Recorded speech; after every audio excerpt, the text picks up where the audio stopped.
Assalamualaikum warahmatullahi wabarakatuh.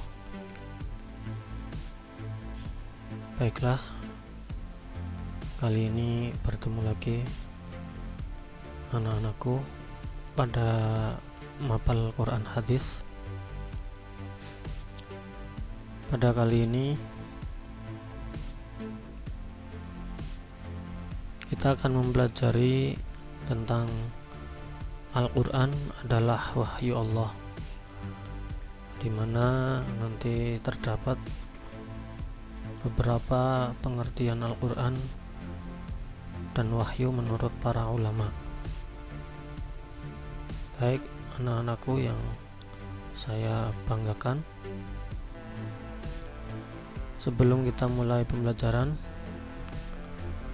perlu saya sampaikan bahwa tujuan pembelajaran pada kali ini, setelah nanti kalian mengikuti pembelajaran, diharapkan yang pertama dapat menjelaskan pengertian Al-Quran dan wahyu menurut para ulama.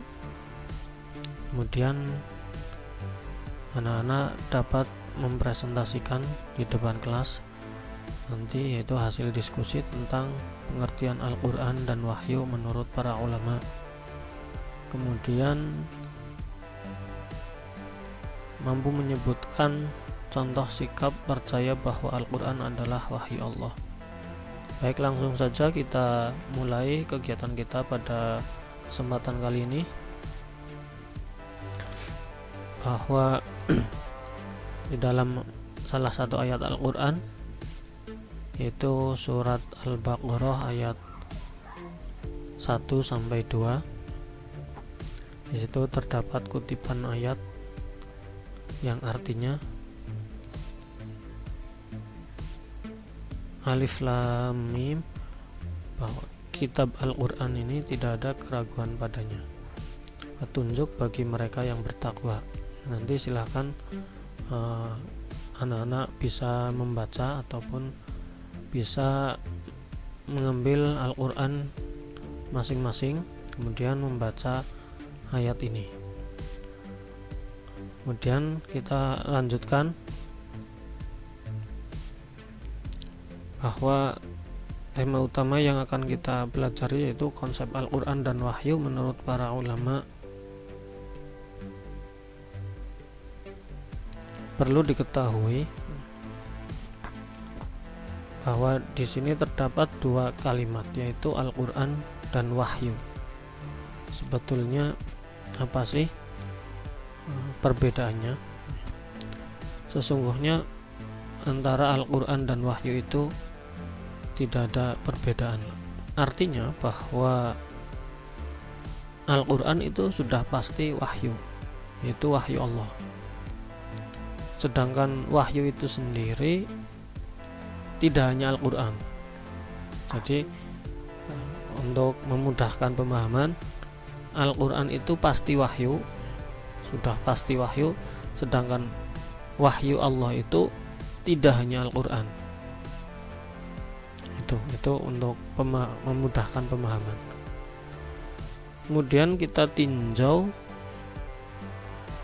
menurut pendapat para ulama.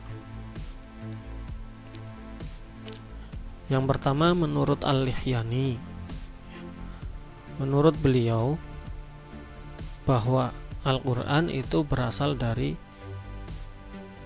lafaz qara'a yaqra'u Qur'anan,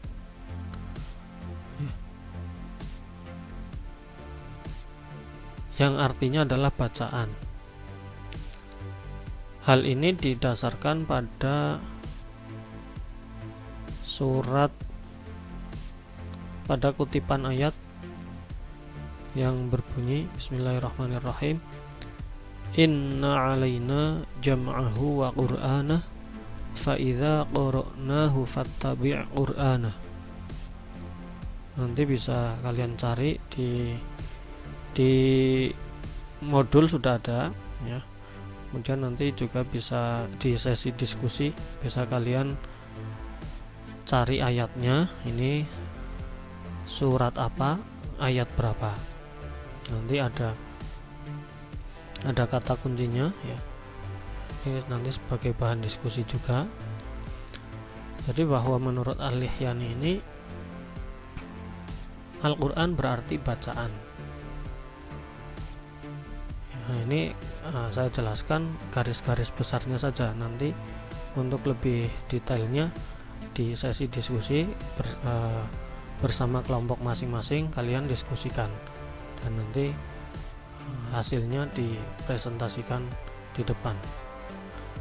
Kemudian menurut ulama yang kedua, yaitu menurut Al-Asy'ari. Menurut beliau, Al-Quran itu berasal dari kata korona, yang memiliki arti menggabungkan sesuatu dengan yang lain. Nah, ini mengandung arti bahwa Al-Quran ini menggabungkan sesuatu dengan yang lain. Nanti penjabarannya seperti apa, silahkan nanti menjadi tugas kalian untuk bisa memberikan penjabaran atas pendapat dari Al-Asy'ari ini. Yang selanjutnya yaitu menurut Al-Farra, bahwa Al-Quran itu berasal dari lafaz qorinah atau qorinatun. Ya, qorinatun yaitu bahwa di dalam Al-Quran ini saling membenarkan yang lainnya. Nah, ini juga nanti silahkan didiskusikan. Kemudian yang selanjutnya menurut Az-Zujaj itu bahwa Al-Quran itu kumpulan, artinya Al-Quran ini terdiri dari kumpulan surat-surat dan ayat-ayat. Makanya beliau berpendapat Al-Quran ini mengandung arti kumpulan. Kemudian selanjutnya menurut Asy-Syafi'i, menurut beliau bahwa Al-Quran itu bukan berasal dari kalimat atau kata apapun, tetapi itu asli memang bahwa Al-Quran itu